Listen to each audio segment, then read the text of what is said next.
நேர்களே, gold winner வழங்கும் சுவையோ அறுசுவை நிகழ்ச்சியில உங்களை எல்லாம் சந்திக்க ரொம்ப ரொம்ப மகிழ்ச்சியா இருக்கு.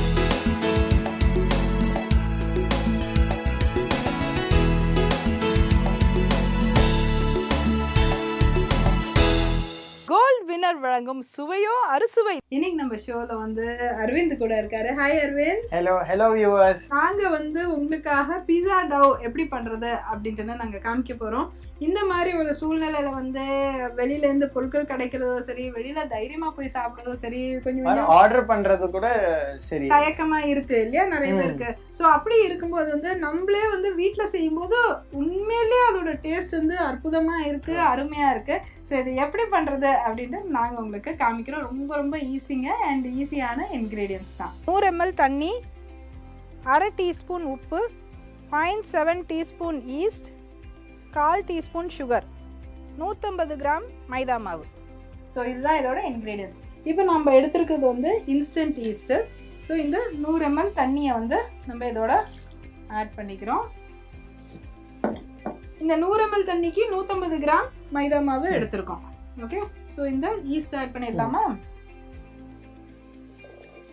And this sugar.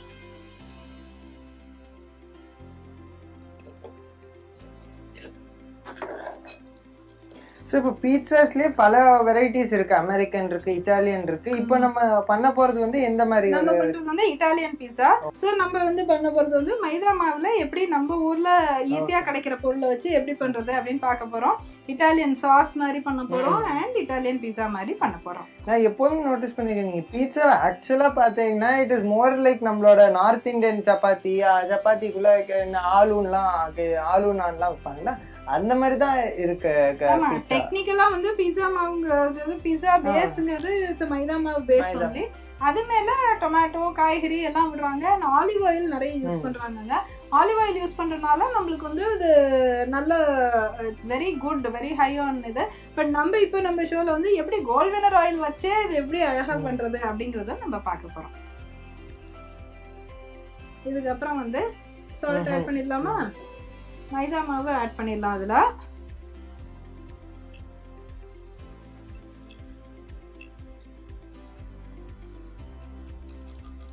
ஸோ எப்போவுமே நீங்கள் ஈஸ்ட்டையும் சால்ட்டையும் ஒன்றா ஆட் பண்ணாமல் இருந்தீங்கன்னா அது ரொம்ப நல்லது. ஏன்னா அந்த சால்ட் வந்து ஈஸ்ட்டை இரிட்டேட் பண்ணிகிட்டு இருக்கும்.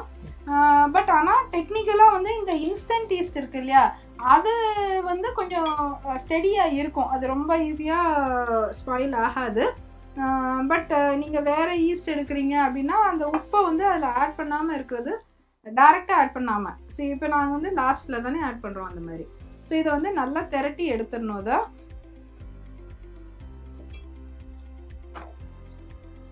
ஸோ இது பேசிக்காக நம்ம வந்து சப்பாத்தி மாவு பண்ணுற மாதிரியே தான் இருக்குது. ஜஸ்ட் ஈஸ்ட் நம்ம எக்ஸ்ட்ராவாக ஆட் பண்ணுறோம்.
இப்போ இதை வந்து நம்ம வந்து இதாவும் பண்ணலாம், நம்ம கையால கூட நம்ம இப்ப செய்யலாம்.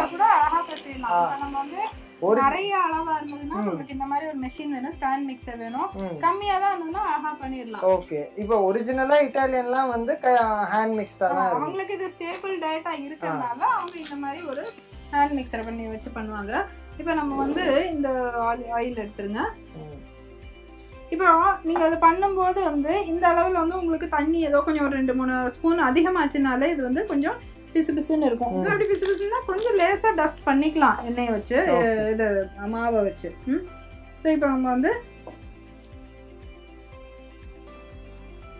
ஓகே இப்போ இந்த எண்ணெய் வந்து ஜஸ்ட் ஒரு கோட்டிங் மாதிரி தான். ஜஸ்ட் ஒரு கோட்டிங் மாதிரி தான். இதை வந்து நம்ம அப்படியே நம்ம 1 ஹவருக்கு நம்ம ப்ரூஃபிங் வச்சோம்னாக்க இது ட்ரெடிஷ்னலா நம்ம வந்து இட்லிலலாம் வந்து ஆலிவ் ஆயில் வச்சு பண்ணுவாங்க. நம்ம இங்க கோல்ட் வினர் ஆயில் வச்சு பண்றோம்.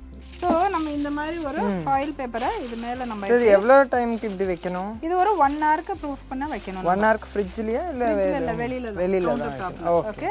இத பாத்தீங்கன்னாக்க இந்த மாதிரி நல்ல மாவு இதுவா இருக்கு. அப்படியே இதா இருக்கு. ஃபுல்லா ஏரியா இருக்கு. நல்ல சைஸும் நல்லா பெருசா இருக்கு இல்லையா? ஸோ அதனால் வந்து இதை வந்து நம்ம எப்படி பிஸா மாதிரி பண்ணுறது, சாஸ் ரெடி பண்ணுவோம், இவ்வளோ வேலை இருக்குது. ஸோ அதனால் எல்லாத்தையும் ரெடி பண்ணிவிட்டு நம்ம பண்ணுவோம். அண்ட் ஸோ நீங்கள் நிகழ்ச்சியை தொடர்ந்து பாருங்கள். நாங்கள் உங்களை அடுத்த வாரம் மீண்டும் சந்திக்கிறோம். நன்றி, வணக்கம். Pizza dough into a bowl.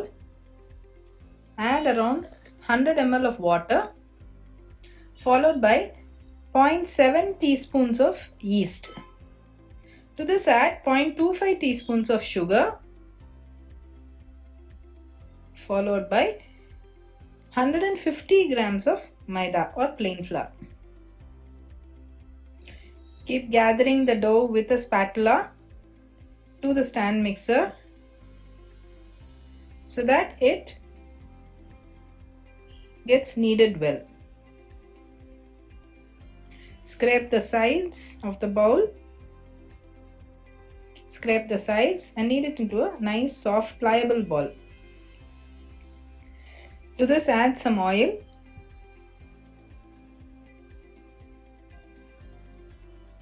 You can see that the bowl is clean. Let it now sit for 1 hour.